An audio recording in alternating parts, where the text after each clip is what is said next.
I was mid-shift at the ER when I saw her name flash on my phone. Mom. No message, no missed call, just a Venmo request. $380, your part for Grandma Zern. Not a how are you? Not a she would have been proud of you.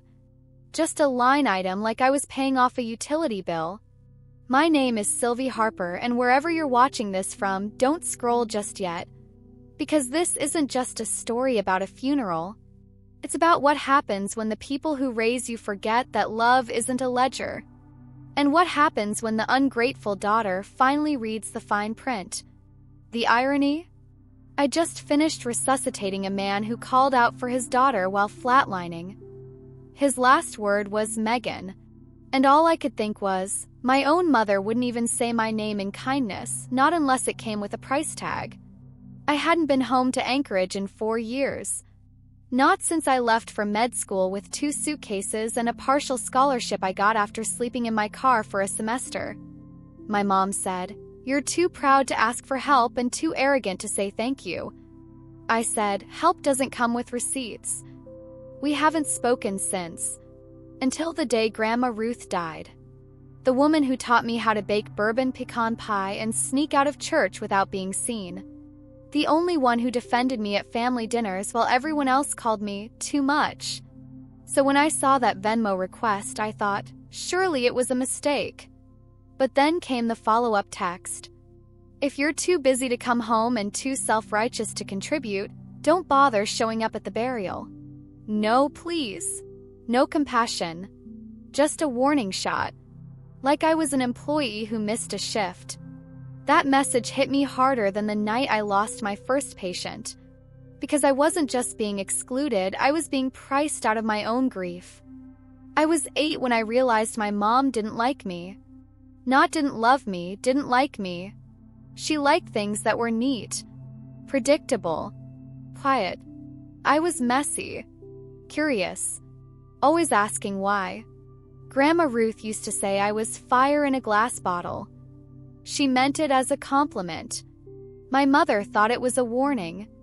We lived in a drafty 3-bedroom off West Diamond Boulevard, near Old Seward Highway in Anchorage. My dad left when I was 10. He used to call every other week from somewhere in Montana, then faded out like a radio station on a long road trip. Mom turned that into a narrative. It's just us now. You, me, and your manners. Except it never felt like us. Felt like her, and then me somewhere in the way. When I got a full ride to UW for pre-med, I didn't even tell her until 2 weeks before I left. She said, "Seattle's full of junkies and liberals. Why would you want to go there?" As if escaping Alaska was a betrayal, not survival. Every time I called for holidays or birthdays, she answered like I was a telemarketer. "Oh, it's you." Till I sent money. Every time Grandma Ruth's water heater broke or the car battery died, I covered it. Never a thank you. Just a confirmation text with a thumbs-up emoji like she was rating an Uber ride. But the part that broke me was when Grandma got sick and they never told me. I found out through a cousin's Instagram story. Grandma in a wheelchair, her cheeks sunken, eyes glassy. I commented, "When was this taken?" No one responded. She died 3 weeks later. They planned the funeral, booked the catering, chose the urn, all without me. And then they had the audacity to bill me like I was just another silent investor in their grief. So I did what I always do, I swallowed it. Worked another 12-hour shift. Sat in my car afterward with my stethoscope still around my neck and stared at that text. Then I opened an old email thread, one I hadn't thought about in years, from a real estate attorney named Marcus Delling who helped me co-sign a property once. My grandmother's house. The one they now lived in. The one I legally still had partial ownership of. Grandma Ruth bought that house back in '88, little blue bungalow with a warped porch swing and lilac bushes that smelled like heaven in May. When I turned 23, halfway through med school, she asked me to co-sign a refinance. Said the rates were dropping, and her pension wouldn't qualify a loan. "It's just paperwork, Sylvie." I need a Harper woman to keep this roof in the family. I signed, no questions asked. 2 years later, she had a stroke. My mother moved in, said she'd take over. I let it go. I was drowning in residency hours, and Ruth deserved peace. I didn't realize I still had equal legal standing on that deed. Not until Marcus, the lawyer, pulled up the document. You're listed as a joint title holder. Not backup. Not beneficiary. Equal. I sat there on Zoom, staring at the scanned file. My own signature looped neatly under hers. Her final gift to me, protection in ink.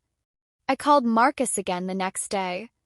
Hypothetically, I asked, if one co-owner was never informed of a tenant arrangement, is that grounds for action? There was a pause. Sylvie, he said carefully, you mean to tell me they're renting it out?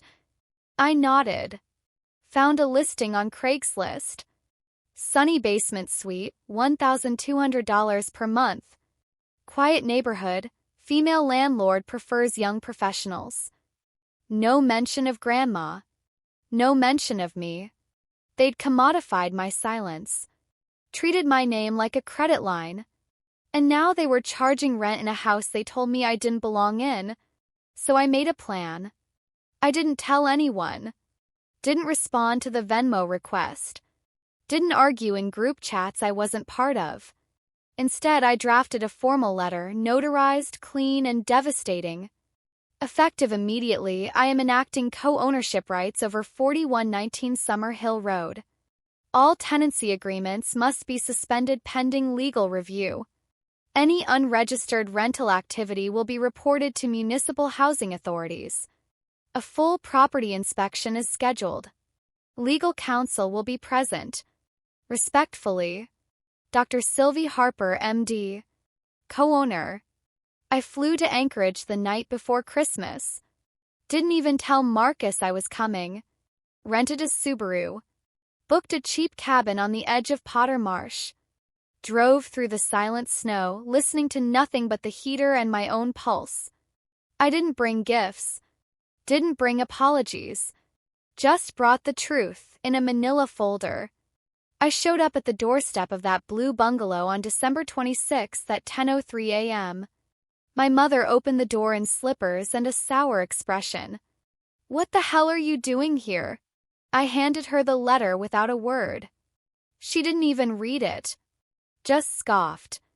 Still trying to prove you're better than us, huh? No, I said, voice steady.